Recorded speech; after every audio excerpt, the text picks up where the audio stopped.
Boa noite. Boa noite. Brasil e Suíça. 37 minutos do segundo tempo.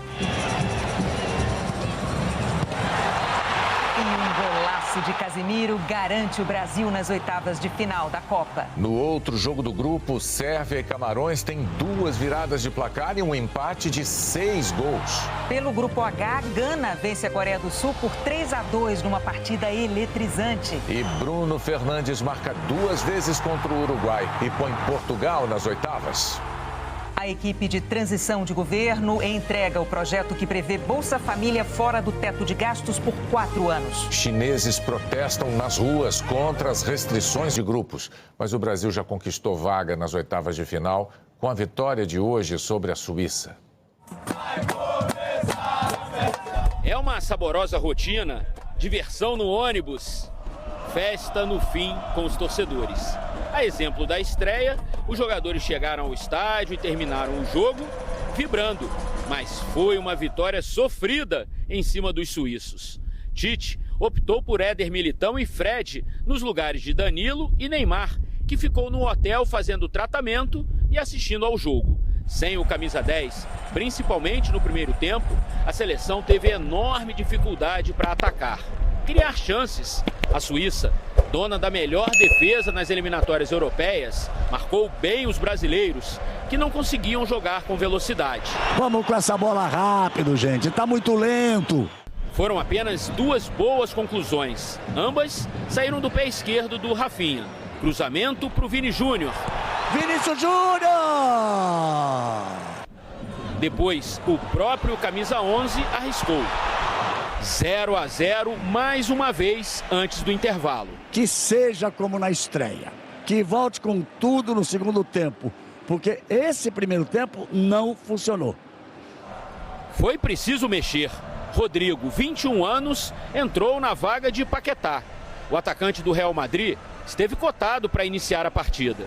Tinha muita possibilidade de eu sair jogando, eu sabia disso e por um lado foi bom, porque mesmo não saindo jogando eu já estava preparado desde o início do jogo e aí tive que entrar no intervalo. A seleção até melhorou, começou a jogar mais rapidamente. Vini Júnior era quem mais tentava pelo lado esquerdo. Nesse lance, faltou um pouco para Richarlison alcançar o passe. Olha só, cara, 2 dedos para ele tocar o bico da chuteira na bola. Em mais uma das raras escapadas em velocidade, Vini Júnior marcou, comemorou, dançou. Só que no início da jogada, Richarlison estava impedido e o gol foi bem anulado pelo VAR. Bruno Guimarães já tinha entrado na vaga de Fred. Depois Tite lançou mais 2 atacantes, Antony e Gabriel Jesus. E se pudesse, o técnico ainda pediria ajuda aos pentacampeões Roberto Carlos, Ronaldo, Kaká e Cafu. Talvez até para o sósia do Neymar na arquibancada. Era preciso fazer um golzinho. A gente sabia que ia ter a bola para fazer o gol e, bom, graças a Deus a gente conseguiu fazer o gol. Sim, o gol saiu aos 37 minutos do segundo tempo. Nova jogada pela esquerda com Vini Júnior, Rodrigo e Casimiro. Isso foi vazada. Brasil 1-0. E assim como aconteceu contra a Sérvia, Alisson saiu de campo sem precisar fazer nenhuma defesa.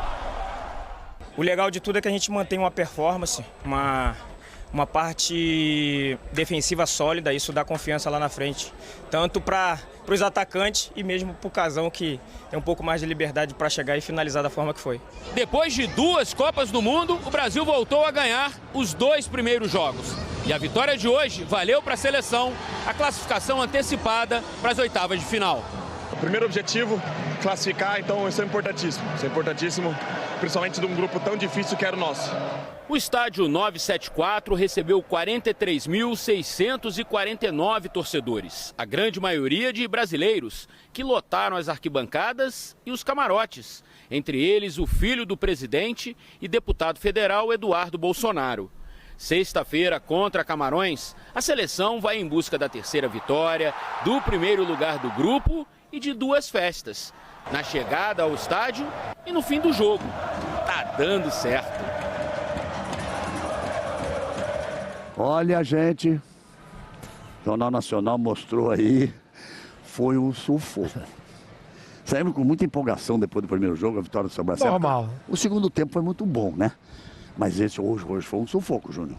Eu acho que o primeiro tempo, em função das escolhas do Tite, ele não soltou o time como ele soltou contra a Sérvia. Eu diria que ele travou. Ele foi com muita precaução com o jogo, né? Com a escalação do Militão e também do Fred. E não funcionou.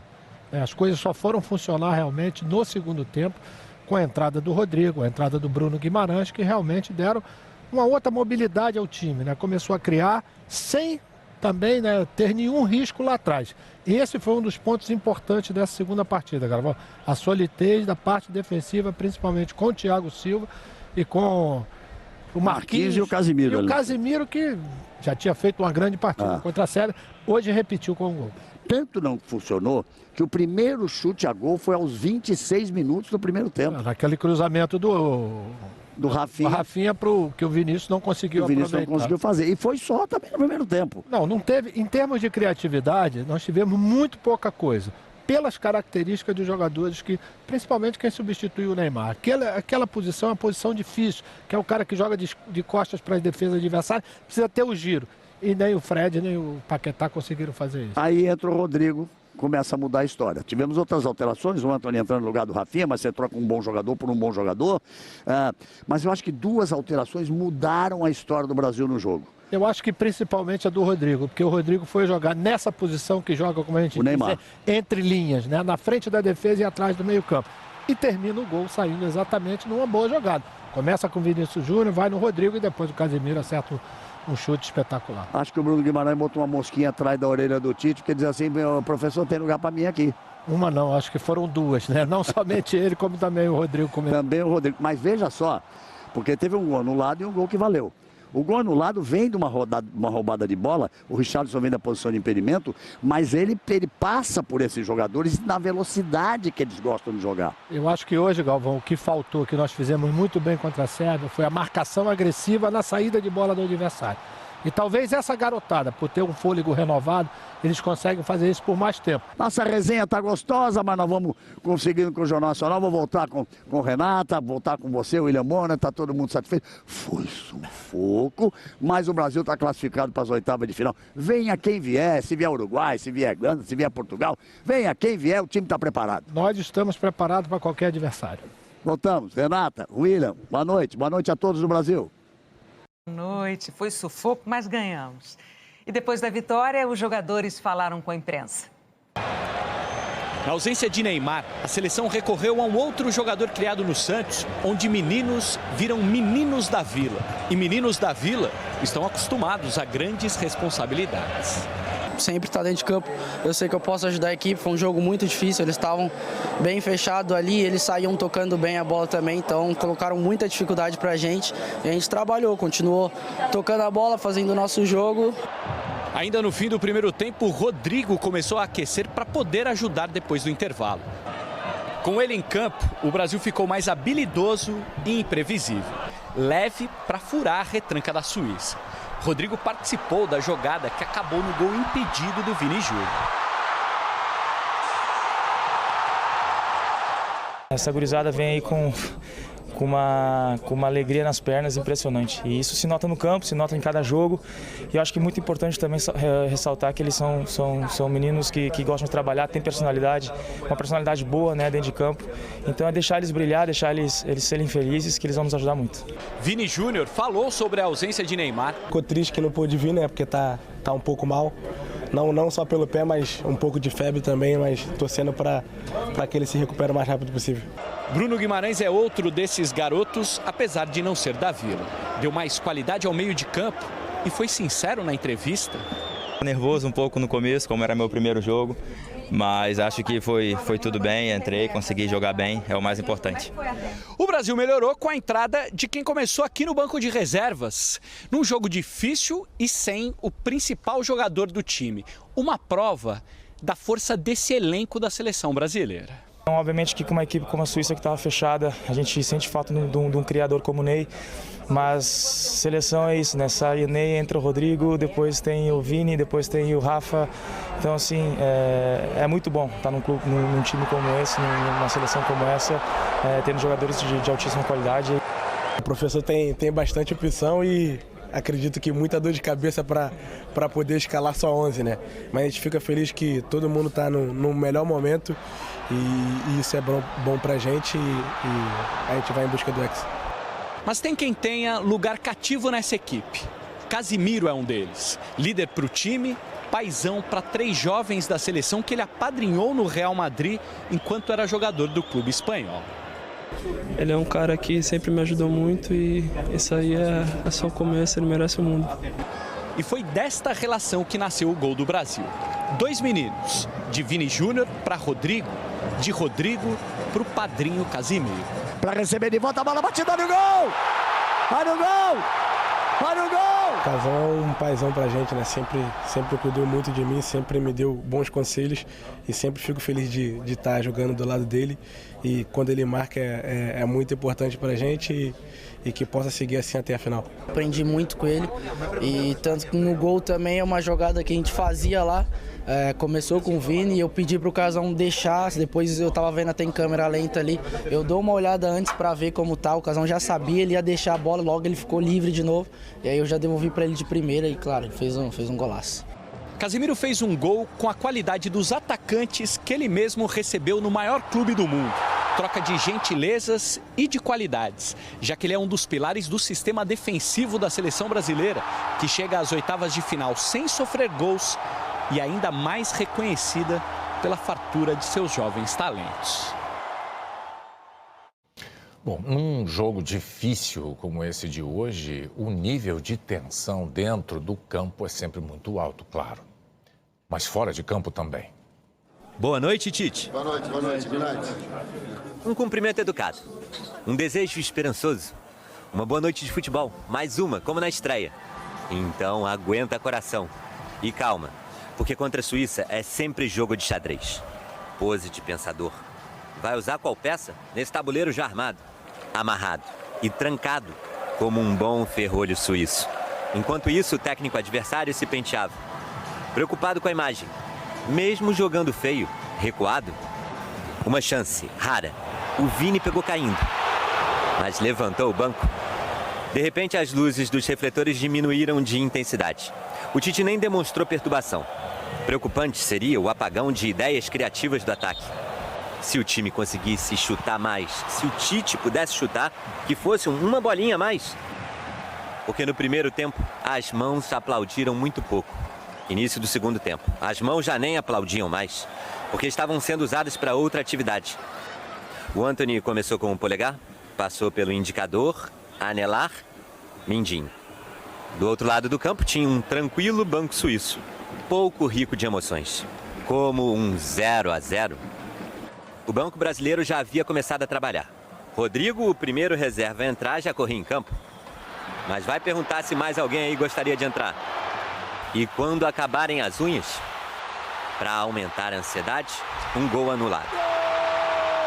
O lance levantou o ânimo e o contundido Danilo, que foi rápido abraçar o Vini. Gol anulado. Era por ali, pela esquerda. Para receber de volta a bola, batida no gol! Gol!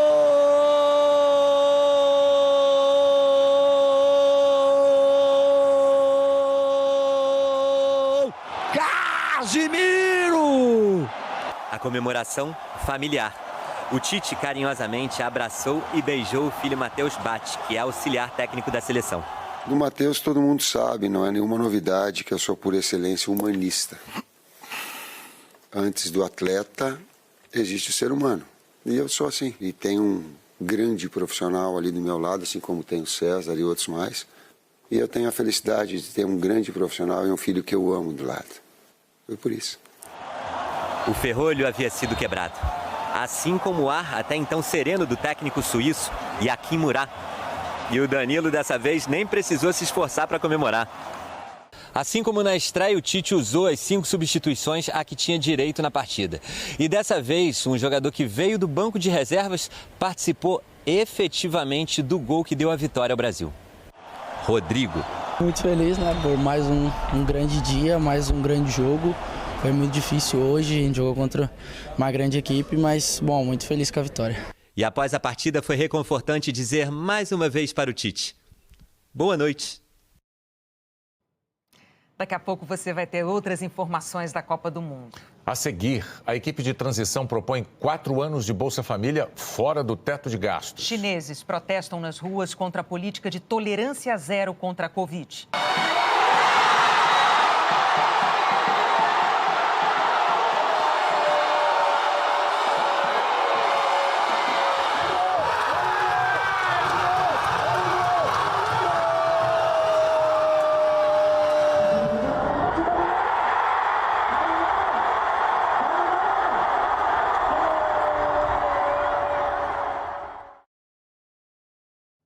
A equipe de transição de governo apresentou hoje ao Congresso o texto da PEC do Bolsa Família.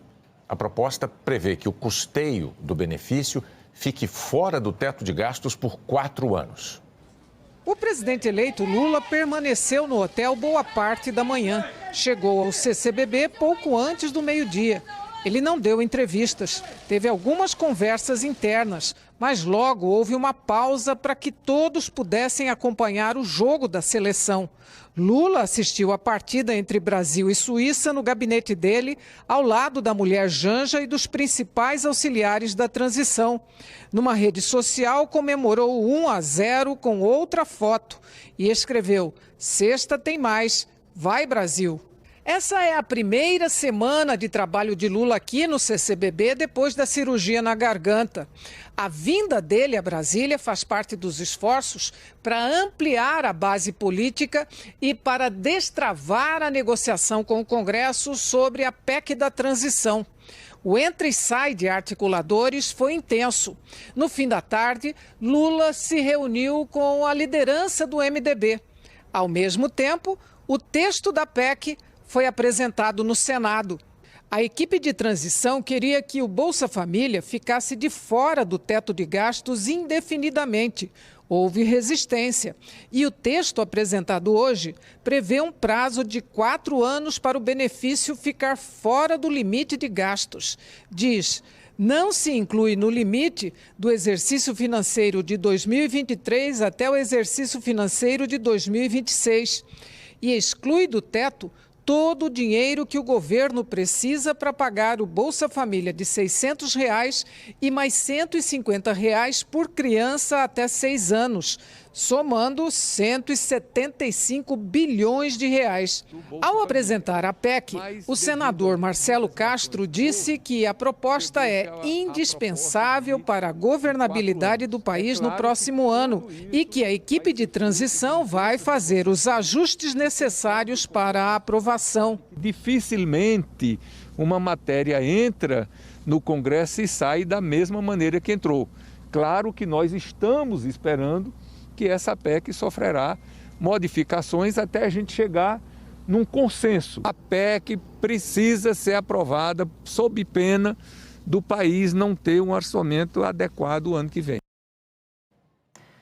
As medidas severas adotadas na China para conter a pandemia de Covid estão motivando protestos em diversas cidades.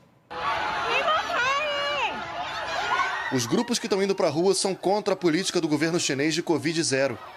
Eles consideram que, para esse momento da pandemia, as medidas são muito rigorosas. A testagem em massa é obrigatória e os lockdowns em alguns lugares podem durar até que não haja mais um só caso novo. Nessas regiões, empresas e escolas ficam fechadas e só o comércio de alimentos pode abrir. Hoje a China registrou pouco mais de 40 mil novos casos de Covid, 5º recorde diário consecutivo. E voltou recentemente a registrar mortes, depois de 6 meses sem óbitos. Parece pouco para uma população de 1 bilhão e 400 milhões de pessoas.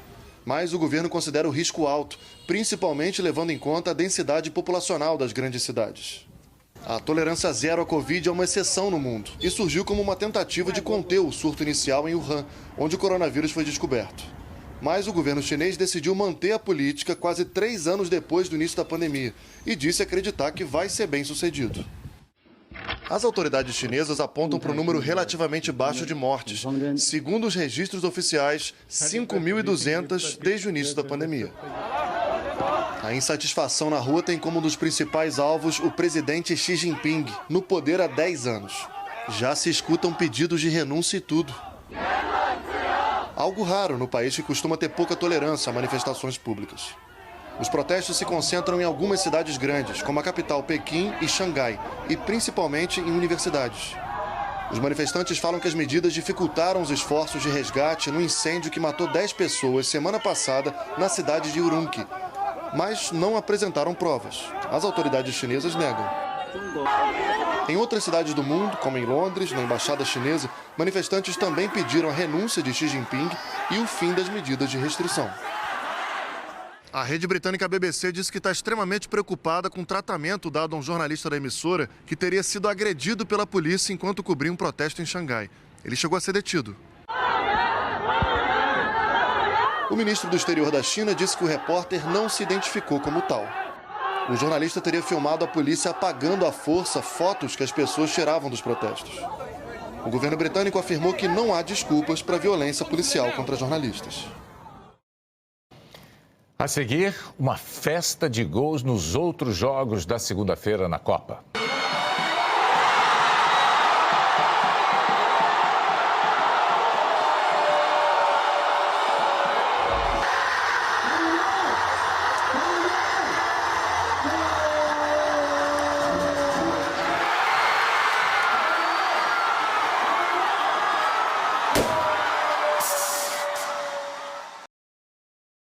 A Copa do Catar teve hoje o dia com maior número de gols, 14, e 6 deles no jogo entre Camarões e Sérvia.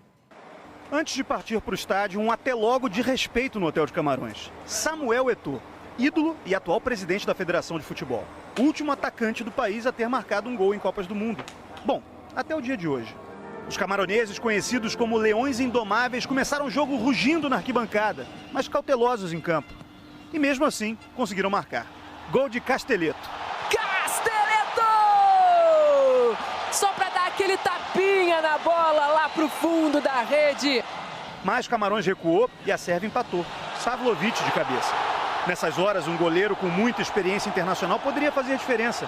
Camarões tinha um, o André Onana, mas ele foi afastado antes do jogo.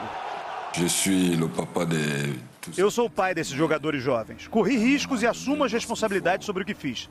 Sobre o André, ele precisa saber respeitar as regras, disse o técnico de Camarões, Rigobert Song, sem entrar em detalhes da briga com o Onana.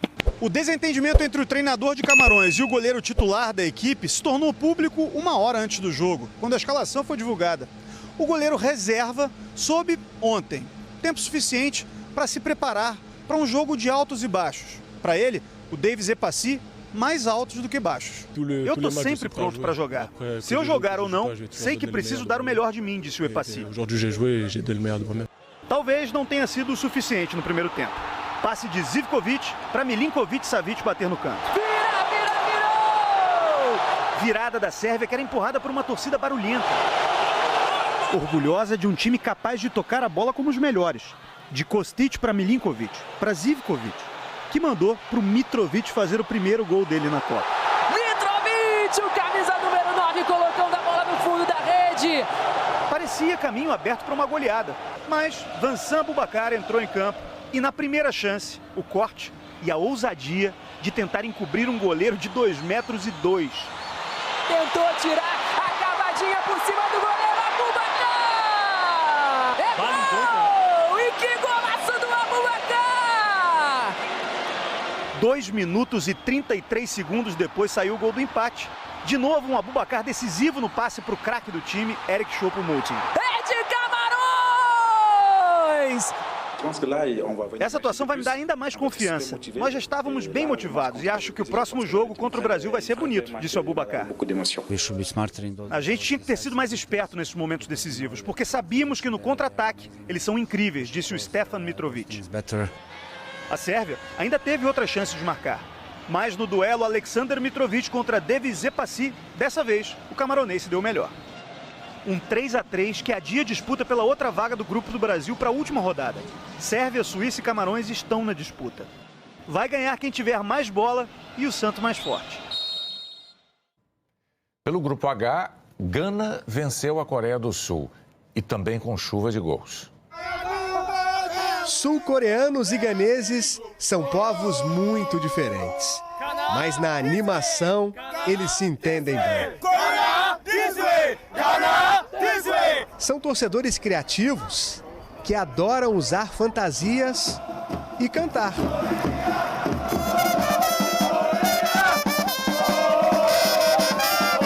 A animação não ficou restrita às torcidas. Aqui no campo, os jogadores fizeram uma partida empolgante, em que prevaleceu a eficiência dos aficionados. 2 gols. Placar do primeiro tempo, 2-0 Gana. Apesar do resultado adverso, os sul-coreanos não pararam de cantar. E no intervalo de 3 minutos, buscaram um empate. O atacante Cho Ge-sun estava inspirado. Gol! Coreia volta pro jogo! Usou a cabeça para fazer os 2 gols dos asiáticos. Gol! Um time que não larga, que segue organizado com a cabeça no lugar. Mas Gana tinha Kudus. Segundo gol dele no jogo, eleito o melhor da partida. Gana tá de volta à frente no placar. Eu fiquei ainda mais feliz porque conquistamos os 3 pontos. Isso era o mais importante. Toda a equipe fez sua parte e eu acho que a energia no nosso time está muito boa agora, disse o atacante. Os africanos sofreram. Os sul-coreanos exageraram nas bolas levantadas na área. Foram 53 ao todo. O goleiro Atizige garantiu a primeira vitória de Gana nessa Copa do Mundo, 3-2. Nós jogamos com coração, com muita determinação e espírito de luta. Temos que continuar assim e nos preparar para o que está por vir. Vai ser difícil, mas estamos preparados para lutar e tentar classificar para a próxima fase, afirmou André Ayer, atacante e capitão ganês. Coreia do Sul e Gana fizeram um jogo eletrizante, digno da animação das torcidas. No jogo do Grupo H, a vitória de Portugal sobre o Uruguai classificou a equipe de Cristiano Ronaldo e Bruno Fernandes para as oitavas de final. O jogo já começou acelerado. Primeiro ataque, já o primeiro chute do Uruguai. A resposta, passe de ombro de Cristiano Ronaldo e o William Carvalho mandou por cima o que seria um dos mais bonitos gols dessa Copa. Ritmo frenético. Logo um cartão amarelo para Betancur por esse pisão. Uma cabeçada que passou perto. E já a primeira confusão entre portugueses e uruguaios. Tudo isso antes dos 15 minutos de jogo. Cristiano Ronaldo queria a bola e Portugal esteve mais com ela durante toda a partida. Só que a primeira grande chance mesmo foi do Uruguai. Rodrigo Betancur se livrou de 3 marcadores, mas não do goleiro Diogo Costa. Seria o primeiro gol do Uruguai na Copa. E além de lamentação do lado celeste, a primeira etapa ainda teve choro de português. Do lateral esquerdo, Nuno Mendes, que saiu machucado. Tanta coisa acontecendo no campo de jogo e teve ainda uma corrida no campo da política. Um homem invadiu o gramado com uma bandeira símbolo da comunidade LGBTQIA+, e foi rapidamente contido pelos seguranças. Na camisa, mensagens de apoio à Ucrânia e às mulheres iranianas. Um jogo movimentado é bom, com chances de gol e tal, mas o público vem mesmo para ver bola na rede, ainda mais com Cristiano Ronaldo em campo. E o craque português até chegou perto, mas ficou a centímetros de abrir o placar. Bruno Fernandes fez a jogada pela esquerda e cruzou. CR7 subiu com estilo. O goleirão ficou sem reação.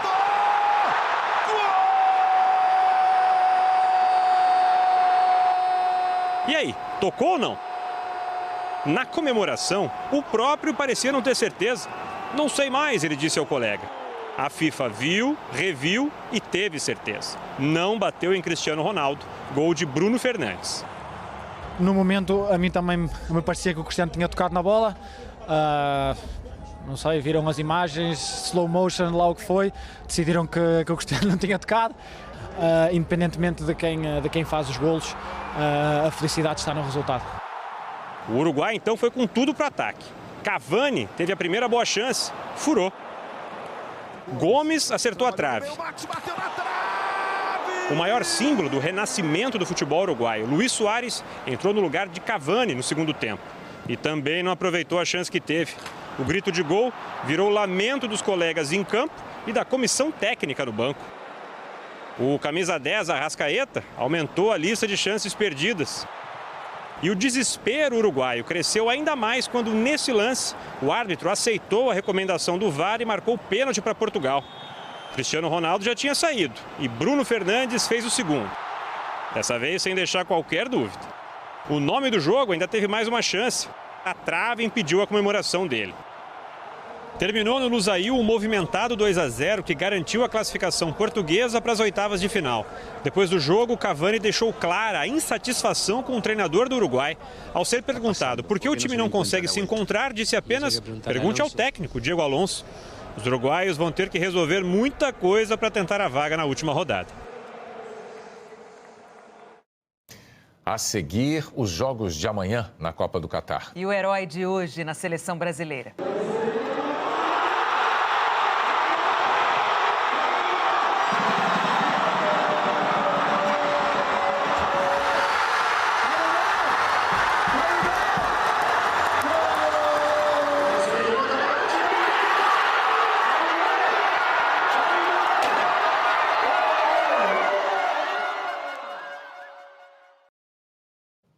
A partir de amanhã, os jogos de seleções que estão no mesmo grupo da Copa são disputados ao mesmo tempo.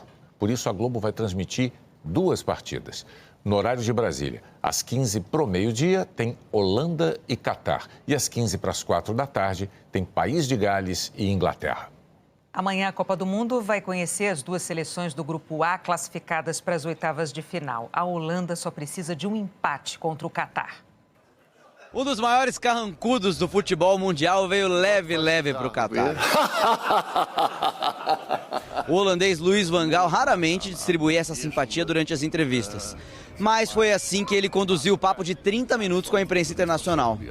Na semana passada, já havia quebrado todos os protocolos ao abraçar um jornalista senegalês que se declarou fã.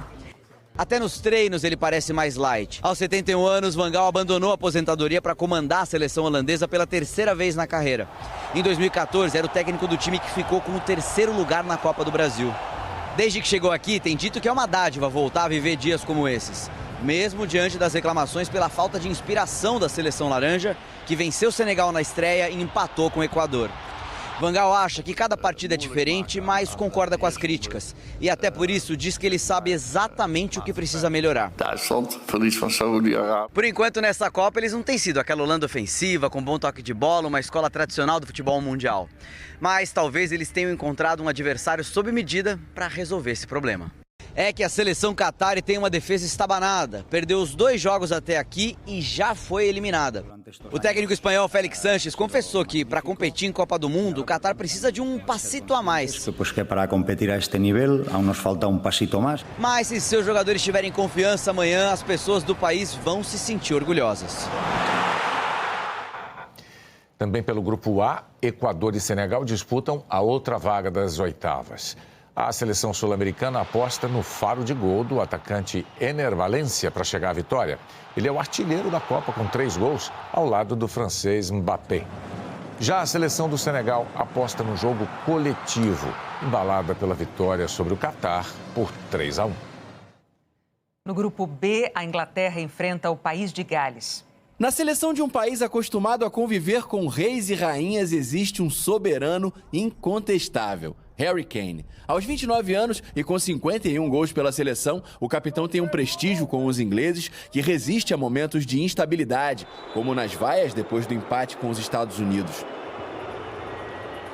O artilheiro da Copa da Rússia ainda não marcou no Catar, mas deu 2 passes para gol. Semifinalista há 4 anos, Kane está muito perto da classificação para as oitavas mais uma vez. Se a Inglaterra evitar uma derrota por 4 ou mais gols de diferença, passa.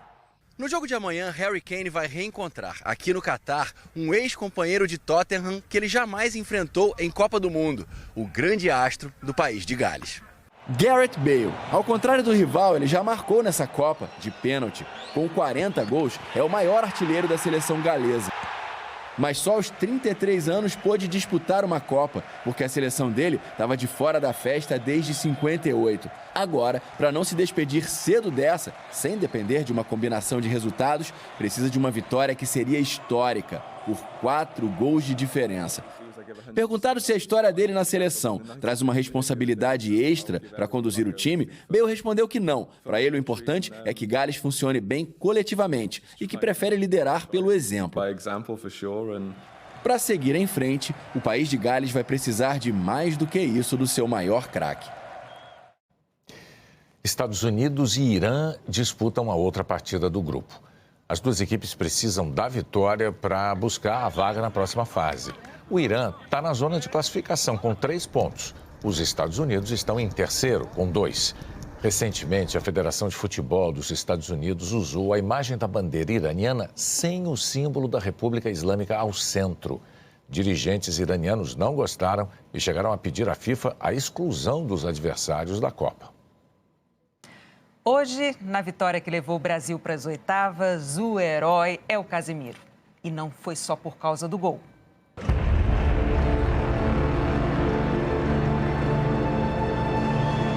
Quando o Brasil entra em campo, a tradição entra junto. Isso não é uma frase de efeito, não é uma expressão vazia. Tradição ganha jogo. Tradição é olhar para o futuro conversando com o passado. Casemiro sabe o que significa essa conversa que atravessa o tempo. E é só olhar em volta. Mais do que qualquer outra, a seleção brasileira tem com quem conversar. A tradição nem sempre traz notícias boas. A Suíça, por exemplo, tradicional pedra na chuteira. No meio do caminho tinha uma montanha, uma barreira dos Alpes difícil de atravessar. Era o gol do Brasil! Quando o jogo é uma escalada, paciência é essencial. Virtude que Casemiro tem em quantidade suficiente para distribuir pelo time inteiro. Com ele em campo, o nervosismo não tem espaço para jogar.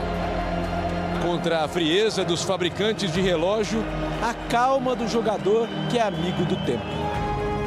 37 minutos da etapa final. Quando o 0-0 parecia definitivamente instalado no placar, o jogador que sabe esperar sente que a hora chegou. Mesmo assim, ele não corre. Deixa os outros irem na frente. Na hora certa, ele vai.